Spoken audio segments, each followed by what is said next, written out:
Halo semuanya, di sini saya mau ajak kalian semua mikir bareng tentang satu topik yang kadang dianggap sensitif tapi penting banget untuk dibahas. Apa sih topiknya? Yaitu sekularisme. Apa sih sekularisme itu? Kenapa dia penting dalam sejarah pemikiran manusia? Dan apakah Indonesia itu termasuk negara sekularisme?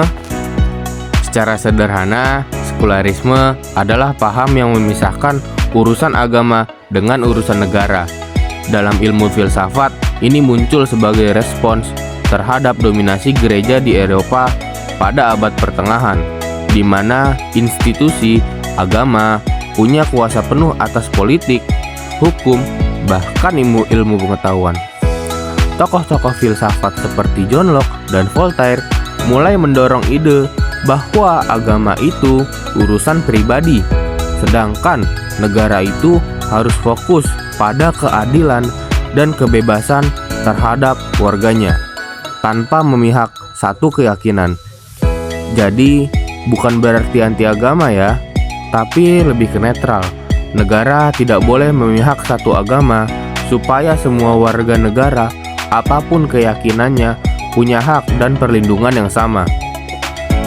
Sekularisme pada pertama kali muncul secara nyata dalam Revolusi Prancis dan berdampak besar di Eropa dan Amerika. Negara-negara Barat mulai membentuk sistem hukum dan pendidikan yang bebas dari dominasi di gereja. Ini penting karena apa? Karena di sanalah muncul demokrasi modern, hak asasi manusia, dan kebebasan dalam berpendapat.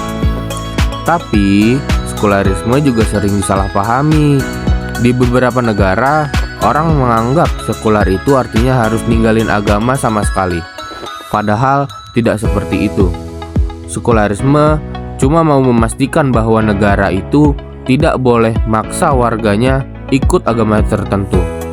Dan hukum harus berlaku adil untuk semua orang. Nah, sekarang kita mau ngomongin negara Indonesia nih. Apakah negara Indonesia negara sekular? Menurut pendapat saya, bukan sepenuhnya, tapi juga bukan negara agama. Karena apa? Karena kita itu punya Pancasila, yang sila pertamanya itu berbunyi ketuhanan yang Maha Esa. Ini menunjukkan bahwa negara kita mengakui pentingnya nilai-nilai agama, tapi tidak memaksakan satu agama tertentu untuk menjadi dasar hukum. Kita juga punya 6 agama resmi dan konstitusi yang melindungi kebebasan dalam beragama. Tapi di sisi lain, kita juga sering melihat kasus-kasus seperti intoleransi, diskriminasi terhadap minoritas, bahkan hukum yang terpengaruh tafsir agama tertentu. Jadi bisa dibilang negara Indonesia itu adalah negara yang semi-sekular. Ada semangat pluralisme, tapi prakteknya belum konsisten.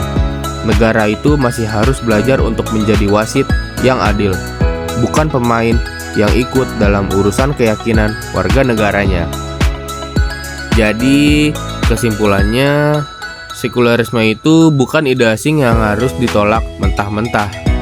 Justru dalam konteks negara modern dan majemuk seperti negara Indonesia ini, semangat sekularisme bisa bantu menjaga keadilan dan kebebasan semua pihak. Sekularisme mengajarkan kita hidup untuk berdampingan dalam perbedaan, bukan dengan meninggalkan agama, tapi dengan menyadari bahwa negara itu harus menjadi ruang netral untuk semua. Karena di dunia yang semakin kompleks ini, kita butuh lebih banyak toleransi dan lebih sedikit fanatisme. Sekian dari saya dan pendapat saya, kurang lebihnya mohon maaf. Wassalamualaikum warahmatullahi wabarakatuh.